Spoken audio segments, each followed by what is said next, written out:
Di sini tempat saya mengajar. Dan di sini tempat saya belajar. Saya Santi Octavia, guru SMA Negeri 1 Pakong, Pamekasan. Yuk, ikut ke kelas.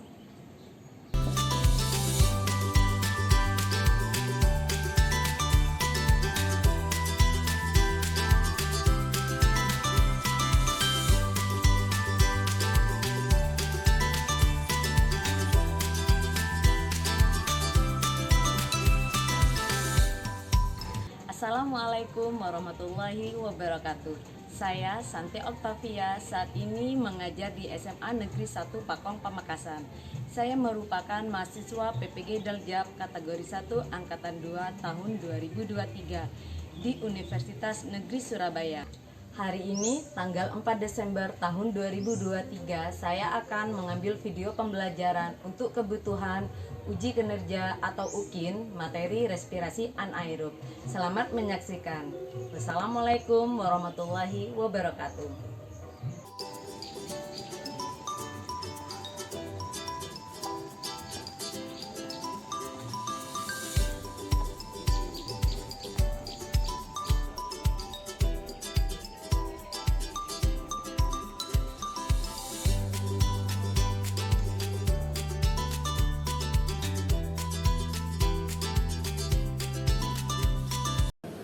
Assalamualaikum warahmatullahi wabarakatuh.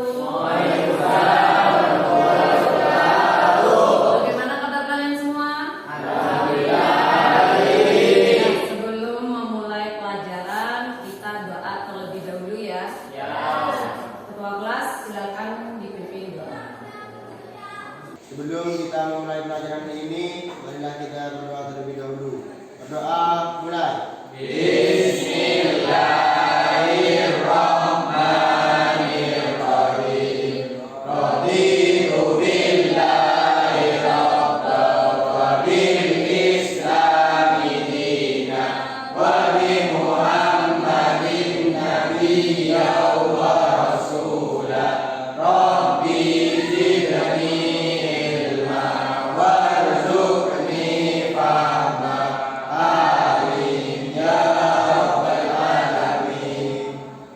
Hari ini yang berbahasa siapa? Bahasa semua ya? Ibu pengen dengar yel-yel penyemangatnya. Silakan ketua kelas dipimpin. Dekat ke timur. Di sini aja.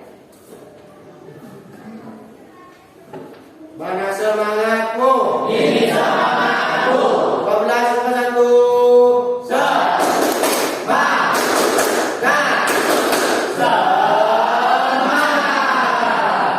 Ya, pada semangat semua. Oke, kita akan melanjutkan materi kemarin. Ada yang ingat nggak? Kemarin kita belajar tentang apa? Respirasi aerob. Kemarin kan banyak yang kita pelajari kan ya? Apa aja kemarin? Ya, dari pengertiannya. Ada yang tahu pengertian dari respirasi aerob? Ya, ayo.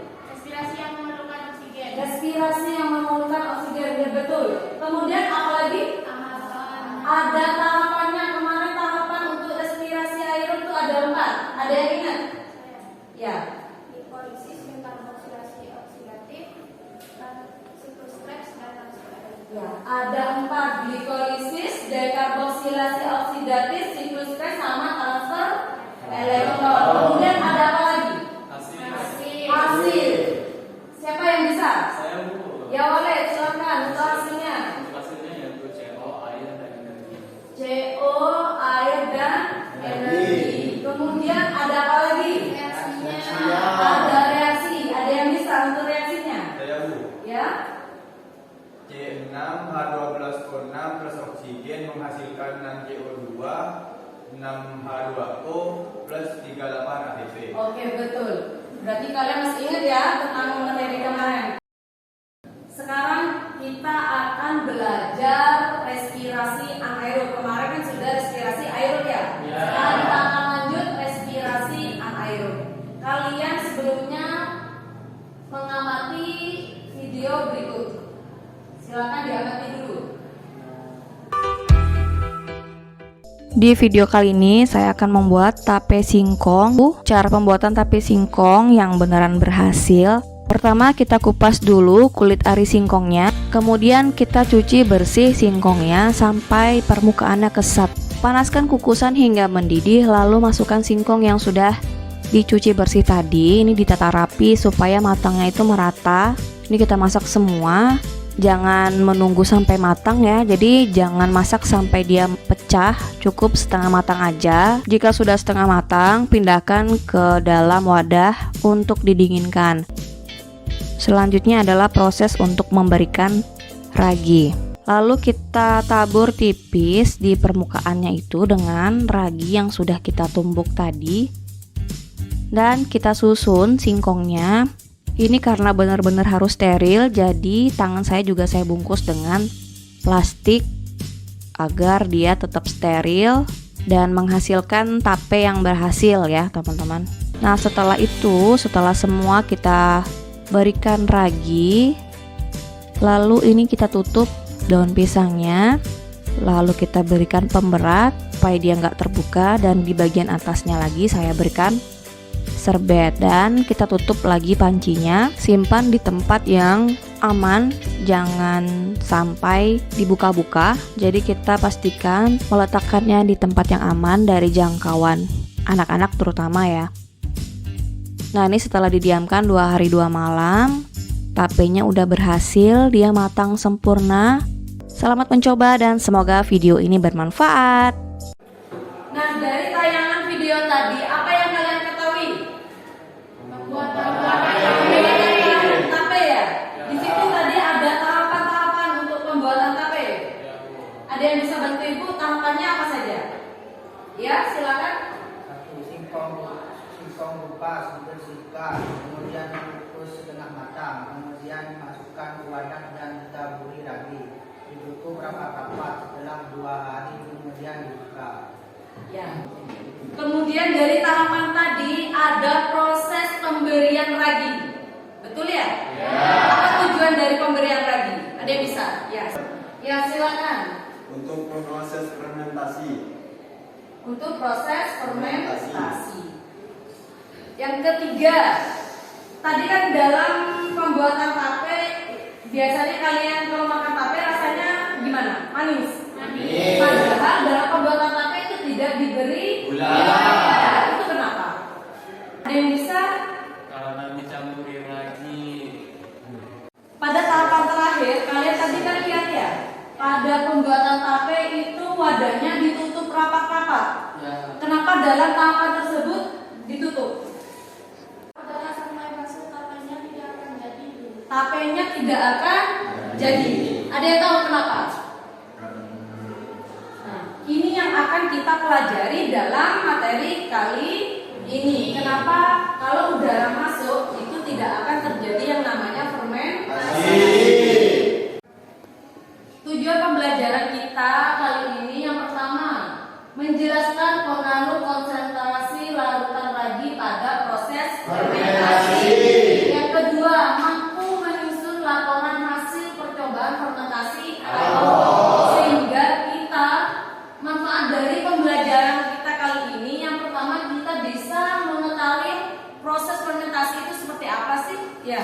Yang kedua, nanti kalian akan melakukan praktikum fermentasi alkohol. Jadi kalian tahu nanti hasilnya itu seperti apa ya.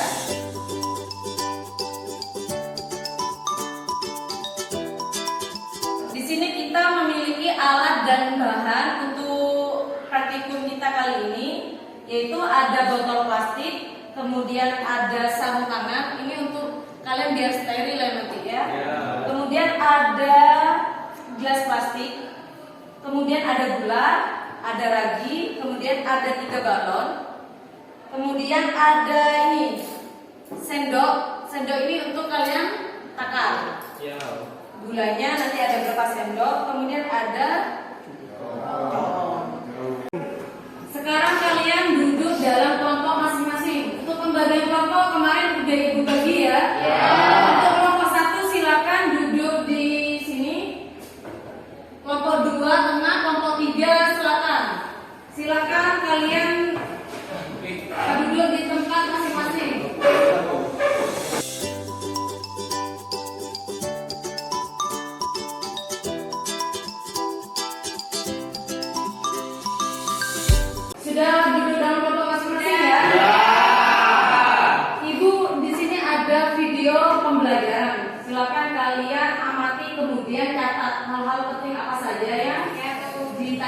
Halo teman-teman, semoga teman-teman selalu sehat dan terus semangat. Respirasi anaerob. Respirasi anaerob disebut juga reaksi fermentasi, yaitu proses penguraian karbohidrat menjadi senyawa lain tanpa bantuan oksigen. Fermentasi ada dua, yaitu fermentasi asam laktat terjadi pada sel-sel otot dan bakteri Lactobacillus sp, sedangkan fermentasi alkohol terjadi pada khamir atau ragi Saccharomyces cerevisiae. Pada fermentasi alkohol, asam pirufat diubah menjadi etanol atau etil alkohol. Tahapan ini terjadi melalui dua langkah reaksi, yaitu pembebasan CO2 dari asam pirufat yang kemudian diubah menjadi asetildehid. Reaksi reduksi asetildehid oleh NADH berubah menjadi etanol. NAD+ yang terbentuk akan digunakan untuk glikolisis. Hasil akhir reaksi ini adalah 2 etanol tambah 2 ATP tambah 2 CO2. Nah, dari tayangan video tadi, informasi yang kalian dapat, yang pertama apa? Pengertian dari respirasi anaerob. Berarti respirasi yang tidak membutuhkan yang namanya oksigen. Kemudian untuk respirasi anaerob di sini ada dua contoh. Ada fermentasi alkohol, kemudian ada fermentasi asam. Dan untuk fermentasi alkohol, praktikum kita kali ini ya. Silakan ambil alat dan bahan-bahannya, kemudian kalian taruh di kelompok masing-masing. Ya, silakan.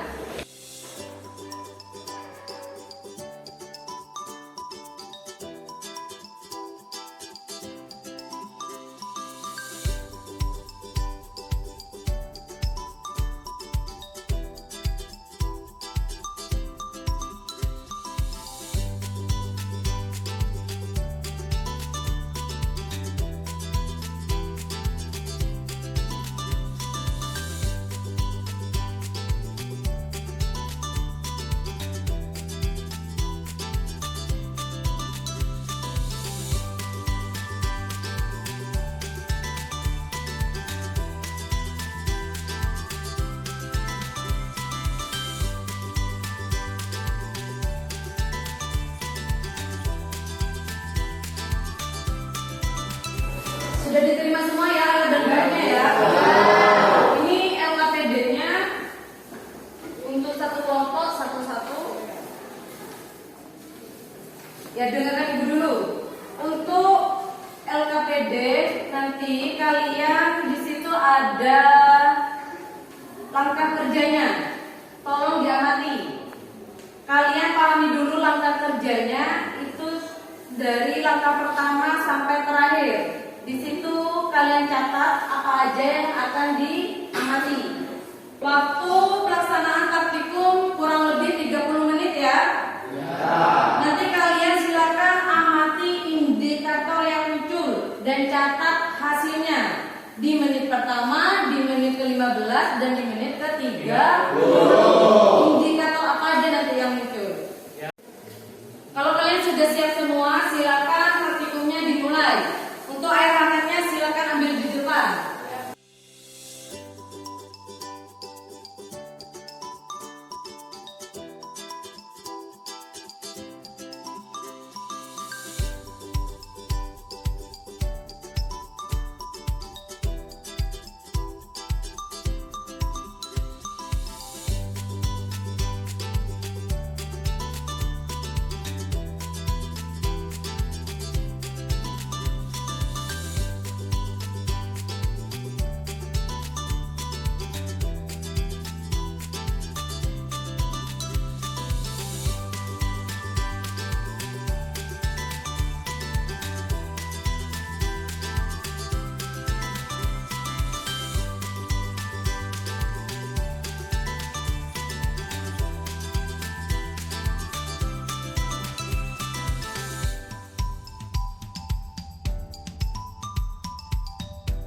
Menunggu hasil dari praktikumnya, silakan kalian isi LKPD-nya. Di situ ada soal, kalian kerjakan ya.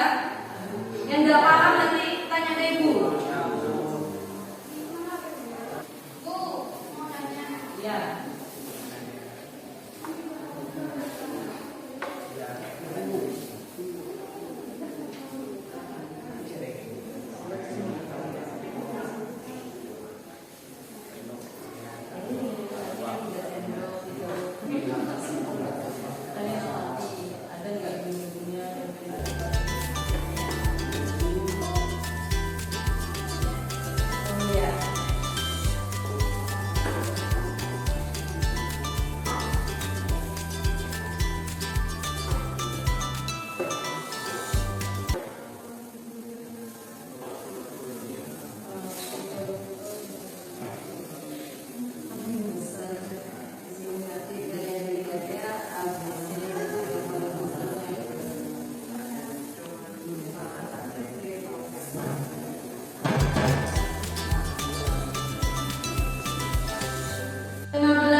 Waktunya sudah selesai ya. Silakan salah satu dari kelompok mempresentasikan hasil dari praktikum kalian. Ada yang mau presentasi? Ya, untuk kelompok 1 silakan ke depan. Assalamualaikum warahmatullahi wabarakatuh. Kami dari kelompok 1 ingin mempresentasikan hasil praktikum kami. Dari hasil pengamatan 1, pada tahap awal gelembung tidak ada, keadaan balon tidak mengembang. Pada tahap 15 menit, gelembung tetap tidak ada, keadaan balon tidak mengembang. Pada tahap 30 menit, gelembung tidak ada, keadaan balon tidak mengembang. Pada botol B, pada tahap awal gelembung sedikit, keadaan balon tidak mengembang. Pada tahap 15 menit, gelembung bertambah, keadaan balon mengembang. Pada tahap 30 menit, gelembung ada banyak, keadaan balon tambah mengembang. Pada botol C, pada tahap awal gelembung sedikit, keadaan balon tidak mengembang. Pada tahap 15 menit, gelembung bertambah, keadaan balon mengembang. Pada tahap 30 menit, gelembung ada banyak, keadaan balon tambah mengembang. Pertanyaan dari LKPD untuk nomor 1 adalah mengapa jumlah gula yang dimasukkan ke dalam ketiga botol tersebut berbeda. Botol 1 tanpa gula, botol 2 ditambahkan 3 sendok, botol 3 ditambahkan 5 sendok. Jelaskan. Karena kita akan melakukan percobaan dengan 3 perlakuan, maka botol A sebagai variabel kontrol atau sebagai pembanding untuk botol B dan C. Untuk soal nomor 3 adalah dari ketiga botol tersebut, botol yang manakah gelembungnya paling banyak dan mengapa? Botol A, komposisinya ragi dan air. Hasilnya tidak ada gelembung karena tidak dikasih gula untuk terjadi fermentasi. Botol B, komposisinya ragi, gula dan air. Hasilnya ada gelembung karena dalam botol tersebut ditambahi gula untuk terjadinya fermentasi. Botol C, komposisinya ragi, gula dan air. Hasilnya ada gelembung karena botol tersebut ditambahi gula untuk terjadinya fermentasi. Jumlah gelembung pada botol C lebih banyak dari botol B karena lebih banyak komposisi gulanya. Karena presentasinya sudah selesai, silakan mungkin ada dari kelompok yang lain yang mau menanggapi atau tanya. Untuk kelompok 1, ya silakan Karya Layu. Dari hasil pengamatan tadi, kan timbul gelembung pada botol A dan C. Kenapa bisa seperti itu? Ya silakan untuk kelompok 1 menanggapi dari pertanyaan Karya Layu. Karena terjadi reaksi antara ragi dengan gula sehingga menimbulkan gas berupa gas karbon dioksida. Dan dari mana Anda tahu bahwa gas yang dihasilkan karbon dioksida? Saya tahu itu dari studi literatur, karena pada percobaan ini hanya sebatas pada bagaimana proses fermentasi dan tidak secara spesifik menyebutkan hasil akhir secara detail. Ya gimana Karya Layu? Sudah jelas penjelasan dari penyaji? Ya. Mungkin ada lagi yang mau nanya? Saya Bu, Ya silakan Soleh. mengapa botol yang paling banyak konsumsi gulanya, gelembung yang dihasilkan paling banyak dan balonnya paling mengembang? Ya silakan untuk kelompok 1 menanggapi dari pertanyaan. Kita tahu bahwa gula sifatnya sebagai bahan baku.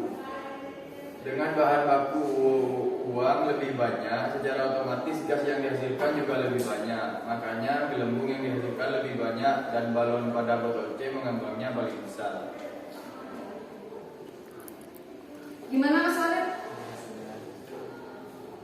Kita berikan aplaus untuk kelompok 1 yang sudah presentasi hasil praktikumnya.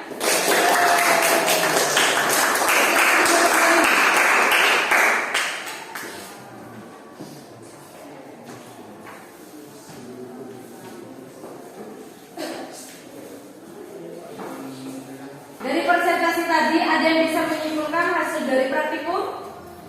Ya, silakan Faria Layu. Sesuai dengan hasil percobaan yang diamati, balon menggelembung dengan ukuran yang berbeda pada setiap botol. Yang pertama, botol A, yang komposisinya ragi dan air.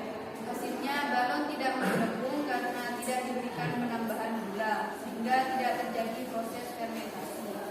2. Botol B, yang komposisinya ragi, 3 sendok gula dan air. Hasilnya, balon menggelembung sedang. 3. Botol C, yang komposisinya ragi, 5 sendok gula dan air. Hasilnya, balon menggelembung sangat besar apabila dibandingkan dengan botol lain. Hal ini terjadi karena penambahan gula sebanyak 5 sendok menyebabkan proses fermentasi dapat berlangsung, sehingga menghasilkan karbon dioksida. Oke, berarti dapat disimpulkan ya bahwa tadi balon menggelembung berisi gas karbon dioksida. Akibat dari hasil apa? Fermentasi. Perbedaan ukuran balon tadi disebabkan penambahan komposisi gula di setiap botol.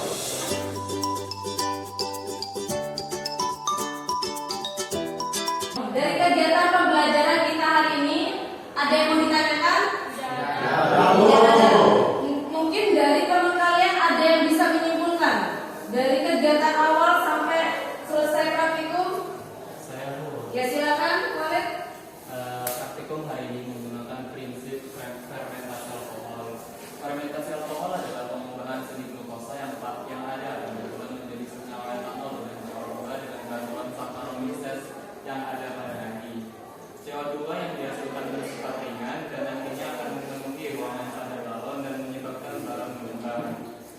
Hasil percobaan botol kedua dan ketiga yang mengembang, pertama tidak mengembang karena komposisinya hanya ragi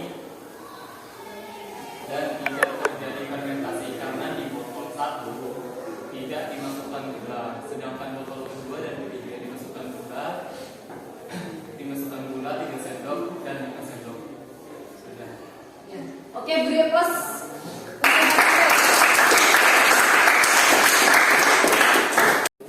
Masih ada waktu sekitar 10 menit. Kalian silakan mengisi evaluasi. Ibu kasih waktu 10 menit. Selanjutnya, 1. Botol A, yang komposisinya ragi, 3 sendok gula dan air. Hasilnya, balon menggelembung sangat besar apabila dibandingkan dengan botol lain. Hal ini terjadi karena penambahan gula sebanyak 5 sendok menyebabkan proses fermentasi dapat berlangsung, sehingga menghasilkan karbon dioksida. Oke, berarti dapat disimpulkan ya bahwa tadi balon menggelembung berisi gas karbon dioksida. Akibat dari hasil praktikum. Ya, silakan Faria Layu. Sesuai dengan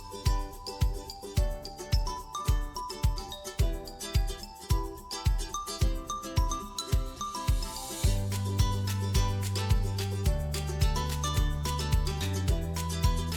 percobaan botol A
tentang reaksi kimianya rumusnya ya.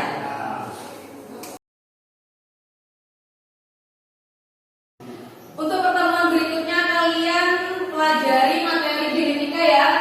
Biar nanti pertemuan ketika ketemu sama ibu kalian sudah paham dan kita tinggal melanjutkannya. Karena waktunya sudah habis, silakan ketua kelas pimpin doa. Sebelum